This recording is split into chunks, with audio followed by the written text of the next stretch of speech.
Hi, this is Garibay, and today I'm going to be talking about GKR Heavy Hitters, the brand new tabletop board game that came out from Mecha Workshops, and it is a Mecha style combat board game with incredibly high production value. That was really a lot of fun to play. So that's what I'm going to be talking about today. So I just played GKR Heavy Hitters. GKR stands for Giant Killer Robots. GKR, Giant Killer Robots Heavy Hitters, right? So I played this board game just this weekend. I was at a convention in Oaks, Pennsylvania. The convention was called Thy Geekdom Con. I'm not sure if I actually suggest the convention. It's relatively small and new. I was there because I got a free ticket. And I had a blast at it, but it's still a small con and it's still building up. So just be aware of that as you're making your plans for next year, right? So basically, but by far the most fun thing I got to do at Thy Geekdom Con in Oaks, Pennsylvania was play GKR Heavy Hitters. So GKR Heavy Hitters is a board game. It's created by Mecha Workshop. Now, Mecha Workshop are the people who made Lord of the Rings in New Zealand. And so this is essentially a New Zealand board game, which is pretty cool. It's all in English. It is an incredibly well done board game. I would give this 4 out of 5 stars for my overall rating. I had an absolute blast playing this game. But I do want to explain what the circumstance was under which I played this game and my overall impressions. Okay, all right. So this game was Kickstartered last year, and it very much looks like a Kickstarter game, right? In that it has some really good things, and it has some minor bad things. Not bad, but not great, right? So one of the things is that it has the production value on this game is through the roof. The game cost the game brought in under Kickstarter $900,000. So there was $900,000 pulled in to create this game, right? And so its creation budget was $900,000. The box is literally like a foot high by 2. It's a foot high, 2 feet wide, and about 1.5 feet long, right? It's a big box. In that box, you're getting the following. You are getting 4 heavy hitters. These are incredibly detailed, fully painted giant killer robots, which I would call Mecha, right? I thought it was very interesting. The game actually uses the term giant killer robots and is very careful to not use the term Mecha, right? Which I thought was kind of interesting. Not sure how I feel about that. All right, so basically, incredibly high production values. The heavy hitters, the 4 heavy hitters, the 4 main mechs, are fully painted. They stand about 5 inches tall, 4 or 5 inches tall.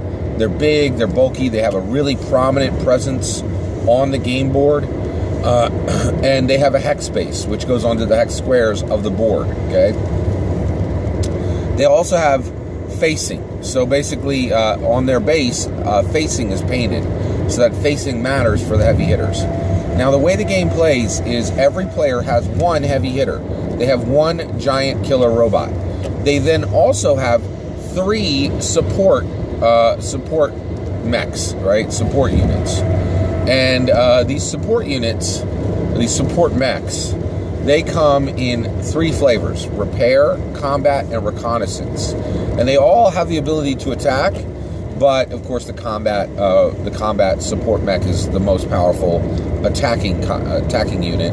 The reconnaissance gives you a lot of maneuverability, and the repair actually allows you to repair your robots that have been damaged, right? But those are the primary playing pieces for every single player.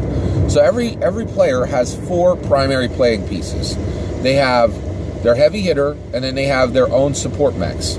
The game comes in 4 distinct colors, and each player is assigned a color. The colors are orange, blue, green, and yellow. Okay, so if you have, though I had the orange heavy hitter, and all my support mechs were orange, right? Okay. Now, in addition to your heavy hitter and your support mechs, you also build a deck of cards that is shuffled randomly, and then you have a hand of cards that gives you options to do things on your turn. And these are attacks. And those attacks can be long-range attacks using missiles. They might be, close-up attacks using using melee weapons like chain swords, that type of thing. And then it also uses orbital attacks, attacks that are coming from above, right? From essentially if you have a drop ship above, or even a satellite in orbit, you can do these orbital attacks. And the orbital attacks are really cool. You also have a pilot. You choose a pilot, and your pilot gives you distinct abilities for your heavy hitter and your support mechs. Okay. The game. Okay, so then the game is played on a square board, like a board game board, right? But there are these buildings that are set up at the beginning of the game to create terrain for you to move around and make the combat more interesting. By the way, this game really is a miniatures game. It's similar to Warhammer in that, but it is much more contained and much easier to get into than any traditional miniatures game like Lord of the Rings miniatures game, or Warcraft, or Warhammer, or Warhammer 40K. Much simpler to get into than any of those games, right? And of course, the theme is Mecha, right? It's these giant killer robots, right? All right, so you set up these buildings, right? And the buildings were really interesting. The buildings have these very nice bases, a plastic base, and then into those plastic bases go these cardboard inserts, and the cardboard inserts lay flat in the box. So when the game is done, you pop, so a building is a plastic base, a cardboard folded template that creates the four walls of the building, and then a topper. There's this little topper that goes on top. It snaps right, it kind of just fits right on top of the building. And then you have these buildings that are medium height all the way up to tall height. They look fantastic on the board. And the innovation on how the buildings are built is just fantastic. It really is a very three-dimensional game. It really gives you a lot of the pop and the flavor and the excitement of a miniatures game, just really fresh right out of the box. While I'm thinking it, I'll tell you how much it costs. Right now, you can purchase it on Amazon for $110, and it does have an expansion that is an additional $80. Okay. It really is a fantastic game as far as its production value is just through the roof. I can't speak highly enough about the GKR heavy hitter figures themselves and those support mechs. They really look fantastic. Also, each player, right, you have your orange mechs, right, or blue or yellow or green. And then you also have matching dice that match the exact same, that actually match your color.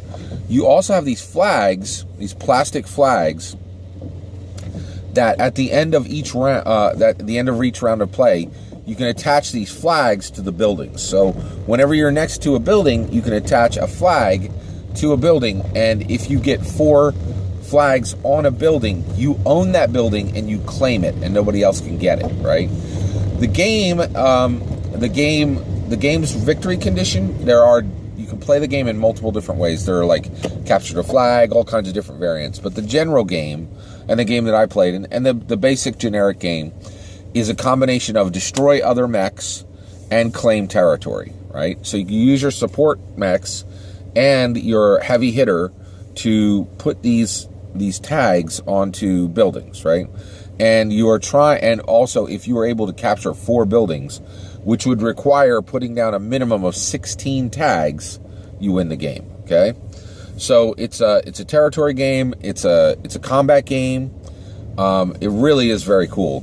My play experience was there was one person, the owner of the game, who had purchased the game off of Kickstarter, and I played with 3 other people who had never played the game, right? And the owner was very gracious, did a really great job of teaching everybody how to play. By the way, we did an Exper launch, which is, I have this theory about board games. It's called Begwins and Expers. So basically, there's two ways to learn a board game. If you have a Begwin at a table, it's a player who is saying, before we begin, you have to teach me how to win, right? And there's other players who is like, I'm going to learn how to play this game while I play the game, and I'm going to experience it, right? You don't have to tell me every single detail at the beginning of you just need to tell me enough to start, and I'll learn a lot while I play. Some people hate the expert experience, and the reason why is they're like, the first time I play this game, I want a fair ability to win the game, right? And if you miss one single detail, you sure as heck are going to hear about it at the end of this game, right? Tell the truth, I really, really, really dislike Begwins. And I myself am an expert. I learned the game through experiencing the game, right? So we really went with the expert experience, and everybody had a chance, was learning the game as we played. The problem with that is, like, the guy who owned the game, he has a higher probability of winning the game because he knows not only how to play the game, but because he's played it previously, he knows strategy, right? Well, everybody at the table was very, very smart. And so every player at the table, we would mix it up a little bit between ourselves, but every every player at the table except the owner really gave the owner a few extra shots, so that the owner actually came in last place, right? Which I thought was interesting. The person who won the game, and I think this is one of my negative points on the game, was the person who played like in a Swedish like neutrality style, right? I'm not going to mix it up. I'm going to stand over here in a corner and do very little, and actually won the game.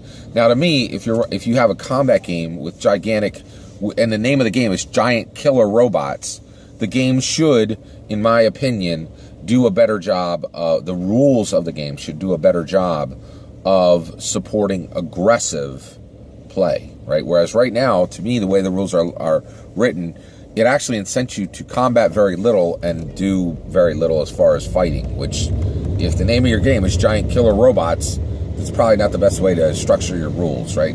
So I don't think the rules on this game are perfect. I really don't. Now, there's multiple ways to play the game, so that's not a terrible point. But overall, and also I will say this, it's incredibly difficult to get that balance, right? But whoever played this game, I think they're more into like tactical, looky-loo, strategy than let's get in there and I'm gonna chop off your giant killer robot's head with this chainsaw. They're just more like strategy and moving your mechs around and dodging and flanking, and the game really did not encourage bold play, which wasn't my favorite part of it, right?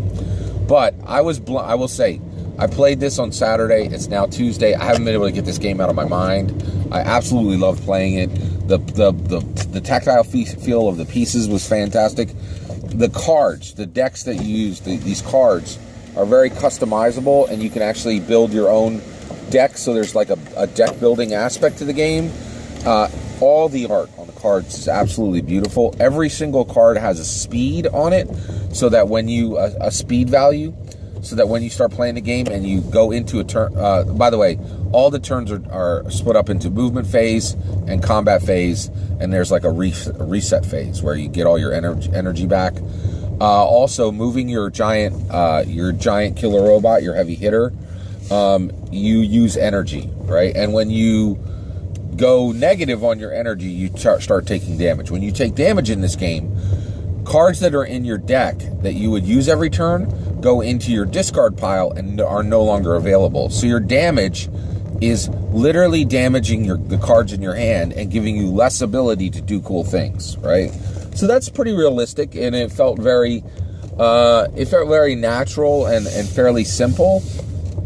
The only thing I didn't really like was the rules at the end. Basically, you got points for every card you still had in your hand. So the game highly rewarded players who came out with a mech that didn't have a scratch on them, which the name of your game is Giant Killer Robot. That really drove me crazy a little bit. So the guy who played the most Swedish-like, the most neutral-like, the most Shrinking Violet-like won the game. There was then another player who came in second, who was a very tactically smart player, played boldly, but also played smart. I did not play smart. I never play smart in miniatures games. I'm a real in-your-face attacker guy, like very barbarian, like, you know, straight at you, axe to the head kind of style. And, you know, and so I came in third, and then the person who owned the game came in dead last because every player knew that that player had an advantage and was just giving them a little bit of extra, you know, elbow grease, you know, extra kick to the face whenever possible, right? So, you know, but boy, man, I had just the very, very best time playing GKR, Giant Killer Robots Heavy Hitters. I highly, highly recommend it. Let me give you a few more things that are a little bit of a negatives on the game. My overall ranking is 4 out of 5. It is a long playing game. You're going to need 2 to 3 to 4 hours minimum to play this. It is an afternoon game. Like, you know, the proper way to play this is everybody comes over your house, you eat lunch from noon to 1, you're playing by 1, maybe you're done by 4, maybe you're done by 5 o'clock, right? But it can be a very long running game, so just be aware of that. And one of the things that also was, once I realized what, you know, how it worked, I actually started to go to the point where I was like, okay, well, I want to, you know, I'm actually going to use up my points and trigger the end of the game. When the first heavy hitter goes out, that triggers the end of the game if somebody hasn't gotten 4 robots, right? So I actually took actions to end the game early, and that was at 2 hours and 50 minutes, right? So, like, just be aware that you got a game here where, you know, you're, you know, playing for 2. And I kind of got a snide remark from the owner of the game, like, oh, you're just driving it down so you can end the game. I'm like, dude, we've been playing almost 3 hours. And I didn't say that to him, but, like, you know, in the middle of a convention, you can't be having a 4 or 5 hour game. It's too long, right? But I really had a blast playing it. That's my overall experience of the game. If you got that cheddar, if you got a little bit of extra, you know, bread, this is an awesome, awesome purchase, right? Be careful though, because like this is a game that you need an entire afternoon for. So be careful purchasing this because it's not easy to play because it runs so long. Really fantastic game. I would love to see them make a tabletop role-playing game out of this. But I highly recommend GKR, Giant Killer Robots Heavy Hitters. Take care. Thank you.